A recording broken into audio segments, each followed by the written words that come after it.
हरियाणा के अंदर पोल्यूशन बहुत बढ़ता जा रहा है।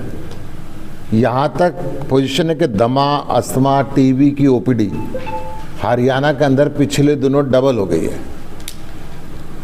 हरियाणा में बेहद गंभीर हवा की मैं बात करूं तो पूरे हिंदुस्तान के 5 शहरों में से 3 शहर हरियाणा के हैं, जींद, हिसार और फतेहाबाद। अगर मैं 52 जिले जो प्रदूषित हैं हिंदुस्तान के अंदर, उसमें से 20 जिले हरियाणा के हैं।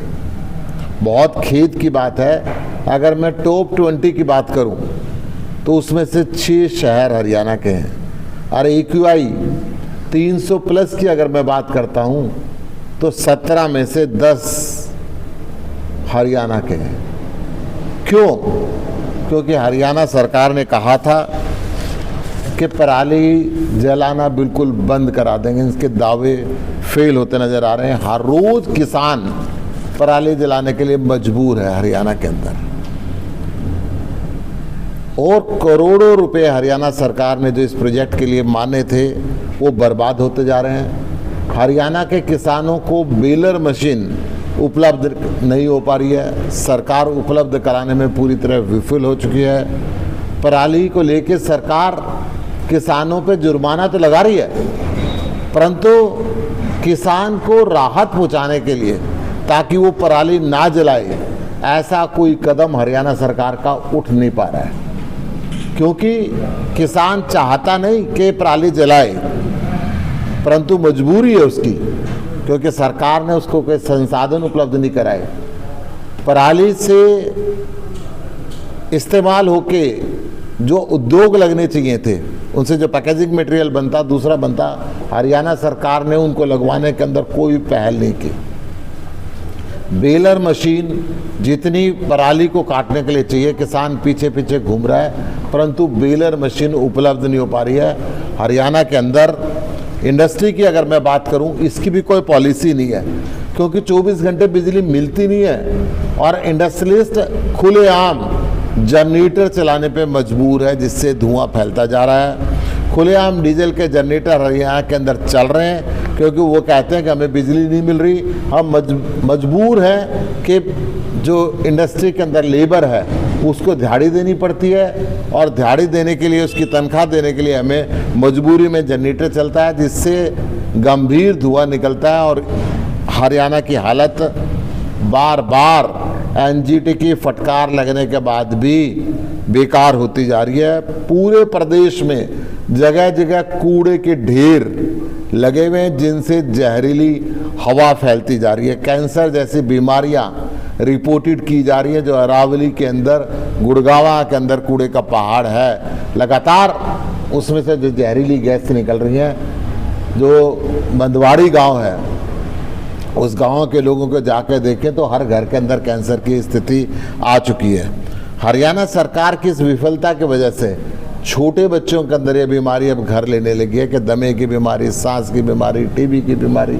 मैं अभी बहादुरगढ़ से झज्जर वाले रोड पे आया हूँ। जगह जगह सारा रोड टूटा हुआ है। झज्जर के बाईपास सारा टूटा हुआ है, धूल उड़ रही है, खड्डे हैं, कोई सफाई की व्यवस्था नहीं है। पूरा का पूरा, मैं टिकरी बॉर्डर से जब बहादुरगढ़ की तरफ चला तो उसकी हालत बहुत ही दयनीय हालत आज उस स्थिति के अंदर गुजर रही है। मैं हरियाणा सरकार से कहना चाहूँगा कि आपने किसान की हालत ऐसी कर दी कि वो पराली जलाने के लिए तो मजबूर है, परंतु उसकी और क्या क्या हालत आपने खराब करी।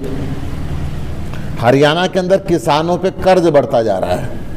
2022 तक दुगनी आय करने का जो वायदा इन्होंने किया था, आय तो दुगनी नहीं हुई, परंतु कर्ज दुगना जरूर हो गया।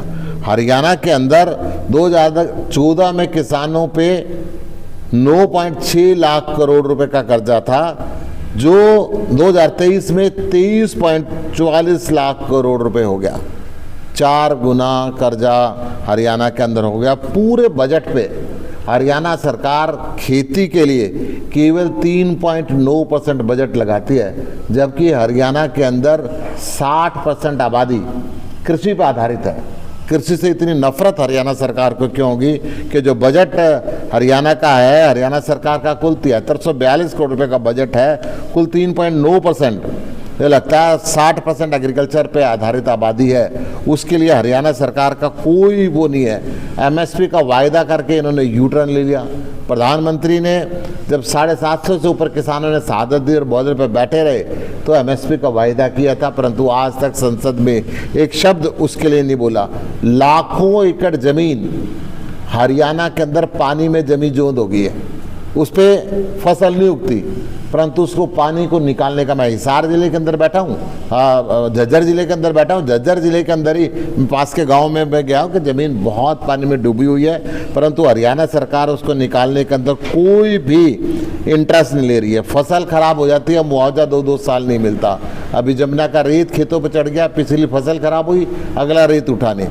तो मैं ये कह रहा हूँ कि किसान, फिर हरियाणा सरकार चाहते हैं कि किसान पराली को काटे। किसान के पास इतने संसाधन नहीं है, वो पहले ही कर्ज के अंदर डूबा हुआ है। पराली को जैसे दिल्ली सरकार ने डिकम्पोज दिया, पराली खेत के अंदर ही खाद बन गई, दिल्ली सरकार ने किसानों को प्रोत्साहन दिया। इसी प्रकार हरियाणा सरकार को भी कृषि पर आधारित उद्योग लगाने चाहिए, पराली पर आधारित उद्योग लगाने चाहिए, बेलर मशीन पूरी उपलब्ध करानी चाहिए। किसान मजबूर है, चारों तरफ पराली का धुआं, जहरीला धुआं हरियाणा के अंदर फैलता जा रहा है, और यही कारण है कि पूरे के पूरे देश के अंदर आज जो डाटा नेशनल डेलीज के अंदर पब्लिश हो रहा है, हरियाणा सबसे प्रदूषित राज्य बन गया है। कल केंद्रीय मंत्री अमित शाह आए थे और मुख्यमंत्री ने अपना 9 साल का जो ब्यौरा उनको दिया, वो लगातार कहते रहे कि हरियाणा सरकार ने बड़ी उपलब्धियां हैं, लगातार बीपीएल पे वो बोलते रहे, लगातार किसानों पर वो बोलते रहे। साथ ही उन्होंने 3000 रुपये वृद्धा पेंशन की भी एक मन से घोषणा की, उसको किस तरह से देखते? देखिए, अब भारतीय जनता पार्टी अपनी ज़मीन खो चुकी है। केंद्रीय गृह मंत्री, मुख्यमंत्री और सारे मंत्रालय इनके आने के बाद भी करनाल के अंदर कुर्सियां खाली थी। जो कुर्सियां भरी वो सरकारी कर्मचारियों के द्वारा भरी, अध्यापकों की ड्यूटी लगाई गई कि आप बस भर के लाओ। ये बहुत ही दयनीय स्थिति आज भारतीय जनता पार्टी के हरियाणा के अंदर है। सरकार को पराली खरीदनी चाहिए, सरकार को पराली पे आधारित उद्योग लगाने चाहिए। सरकार को पराली जब तक इस्तेमाल में नहीं आती, उसकी कटाई के लिए बेलर मशीनें हर जिले के अंदर उपयुक्त मात्रा के अंदर उपलब्ध करानी चाहिए, और जब तक सब्सिडी उनको इसके अंदर पराली की कटाई पे पूरी सब्सिडी देनी चाहिए। कल दिल्ली के मुख्यमंत्री को ईडी के समक्ष पेश होना था, लेकिन वो चुनाव के लिए मध्य प्रदेश पहुंच गए और एक लेटर जारी किया। तो किस तरह से देखते हैं, भारतीय जनता पार्टी आरोप लगा रही है कि अगर वो गुनाहगार नहीं है तो ईडी के समक्ष अपने बयान दे और वो अपने पेश हों। देखिए, आम आदमी पार्टी कभी भी किसी भी नोटिस से भागी नहीं है। वो नोटिस डिफेक्टिव था, वो राजनीति से प्रेरित था। नोटिस अरविंद केजरीवाल को मिलने से पहले भाजपा के लोग कह रहे थे कि आज ईडी का नोटिस इनको आएगा और इनको गिरफ्तार किया जाएगा। वो नोटिस कई तरीके से डिफेक्टिव था। जो उन्होंने लिख के भेजा, उसमें नहीं लिखा था कि उनको बतौर गवाह बुलाया जा रहा है, कि बतौर संदिग्ध बुलाया जा रहा है। उसके अंदर नहीं लिखा था कि वो इंडिविजुअल कैपेसिटी के अंदर बुलाया जा रहा है, जब मुख्यमंत्री के कैपेसिटी के अंदर बुलाया जा रहा है, या आम आदमी पार्टी का राष्ट्रीय संयोजक के नाते बुलाया जा रहा है। भारतीय जनता पार्टी कई बार कोशिश कर चुकी है झूठे केस बना के कि आम आदमी पार्टी को ख़त्म करें। दिल्ली के अंदर इन्होंने कोशिश करी, परंतु दिल्ली की जनता ने 3 बार इनको फेल किया। 3 बार, तीसरी बार लगातार सरकार बनी। इन्होंने पंजाब के अंदर रोकने की कोशिश की, पंजाब की जनता ने नहीं रोकने दिया। फिर गुजरात के अंदर जब हम गए और 41 लाख वोट ली, तब भारतीय जनता पार्टी को लगा कि ये संवैधानिक रास्ते से हमें नहीं रोक सकते। फिर इन्होंने सत्येंद्र जैन जी को गिरफ्तार किया, फिर मनीष सिसोदिया को गिरफ्तार किया, फिर संजय सिंह जी को गिरफ्तार किया, और अब अरविंद केजरीवाल जी को गिरफ्तार करना चाहते हैं। परंतु आम आदमी पार्टी हमेशा हर लड़ाई के लिए तैयार है। आज तक इनको 1 रुपया कहीं मिला नहीं। सुप्रीम कोर्ट ने भी कहा कि आपका केस 2 दिन से ज़्यादा चलने वाला नहीं है, इस पर कहीं मनी ट्रेल नहीं है। धन्यवाद।